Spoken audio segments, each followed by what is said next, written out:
Hey everyone, my name's Adam Archer, and today I'm going to be showing you how to replace the spring on a automatic knife. Um, for this particular example, we're going to be using the Benchmade Auto Reflex. I don't need to replace this spring, but I'm going to be showing the disassembly and how you would replace it. If you are needing new springs, you can go either to eBay or from most knife making supply companies. In this particular example, we're going to be using .375 springs. There are a decent amount of variants of spring sizes as well as spring types. Most automatics do use a coil spring, which looks like this. Oh, there we go. Let's make sure that you can see that. Yep, there we go. Some of the things that you will need when disassembling your knife is a Torx set. I really like the blue or the Benchmade blue box. You'll want some knife oil. You can either use some pin type oil or something like the Chris Reeve fluorinated grease. You'll want a a microfiber cloth to wipe things down. I like to have some alcohol cotton swabs as well, and some Loctite if you are wanting to use Loctite on your knives. So let's disassemble this. The first step you will want to do is have your knife open. With automatic knives, you do want to disassemble them in the open position. Now, this uses two sizes of Torx screws, a T10 and a T6. So these are both from the Benchmade blue box. I like to try to disassemble it without having the blue box handle because I don't want to strip any of those screws, so I try to do it by hand first. So doing the body ones first, and then I'll do the pivot. And I actually hold the handle together because it will try to start popping out. I am using a rubber mat for this just so that the screws do not roll away. You can have it sitting on a microfiber cloth or even a paper towel. Either one of those is a good option. So the two body screws, I like to set it kind of like in the position that it was on the knife. So that was the lower one, that's the higher one. And then we have the pivot.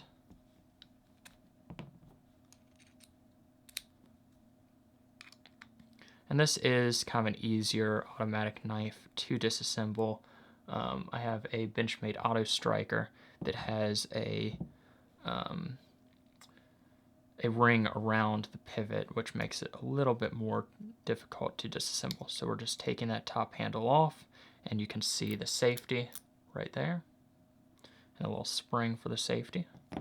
Set that up there, and we'll remove the blade. I depress the button and just pop the blade straight up. Take the button off, spring under the button. Well, there's the coil spring, the spring under the button, and then the stop pin also comes out. And you do have to take the stop pin out to be able to reassemble it. Let's see, there we go. There's a stop pin. And now, if you're wanting to, you can clean up the inside of the knife. Just take a microfiber cloth and wipe that down. I've recently disassembled this, and I actually had replaced the spring when I purchased it. So it's pretty clean right now. And one of the reasons why I like alcohol swabs. Let's show that. So with these, all you have to do is crack the side, and alcohol drains into the tip. And you can clean all this out. And this is good for cleaning up oil, anything. And I like to just get all those spots, especially if the blade runs against it, cleaning out that gunk, or if the safety runs against it. And this will clean out all that old oil. Oop, the head actually came off of it that time. So let's grab another one. It's the first time I've ever had the head break off. Okay. Just want to make sure everything is nice and clean.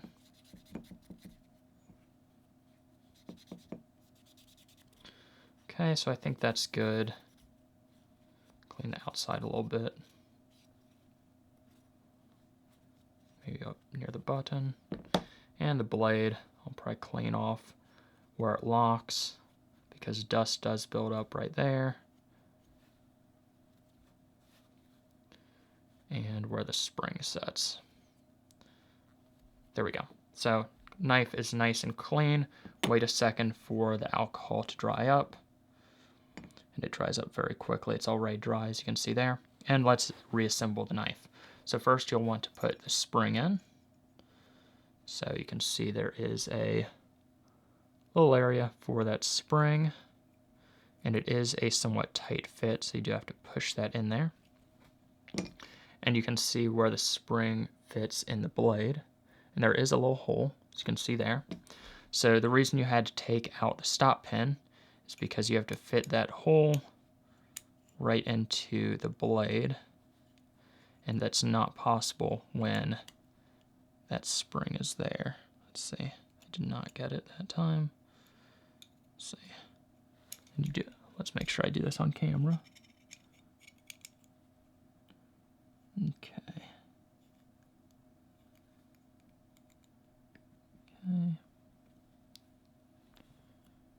There we go. Okay. Now is the hard part. Well, let's put in the stop pin. Actually, I skipped one step.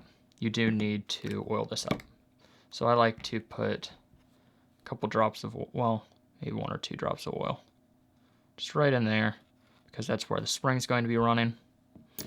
And then I like to oil up that pivot area a little bit. And the side of the spring when I throw that in there. So push that in there. And let's put that blade right back on.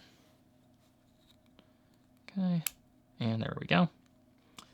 Then we take the stop pin, and that can be pushed in. And these are precision pieces, so you have to get it perfectly right. And next would be the button. And this is the difficult part. So we'll put in the button spring.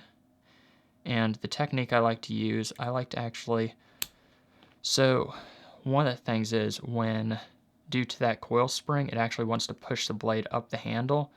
And you normally want to push that down so the spring doesn't get messed up. But in order to get that safety or the push button in, you actually have to let up just slightly.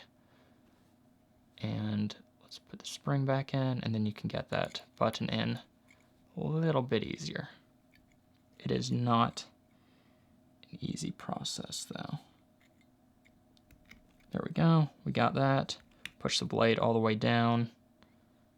Hope the button doesn't come out. And I like to hold it right here.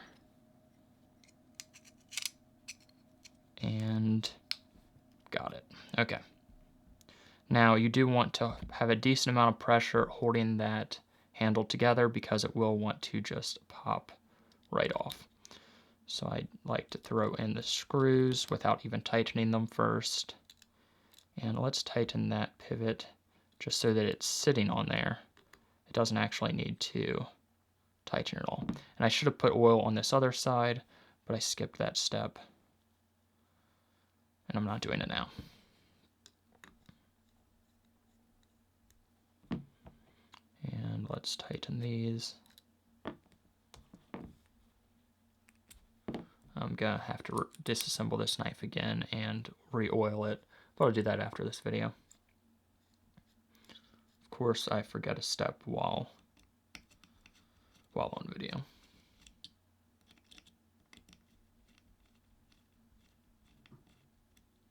So those are nice and tight. If you had wanted to, you could have, well, I guess you technically still can, if you want. Take that pivot screw out, put a couple drops of, or maybe 1 drop of thread locker blue in order to make it so you don't have to retighten your knife. So let's see. Just tighten that up just slightly more. Okay, so that's too tight right there. and back it off just slightly. It's probably too loose, yep.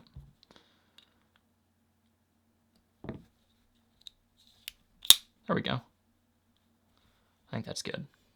So that is disassembling, reassembling it, and putting the spring in. I'm actually going to go ahead and disassemble this knife so I can put some oil on this reverse side. Don't forget that step when you are disassembling the knife yourself.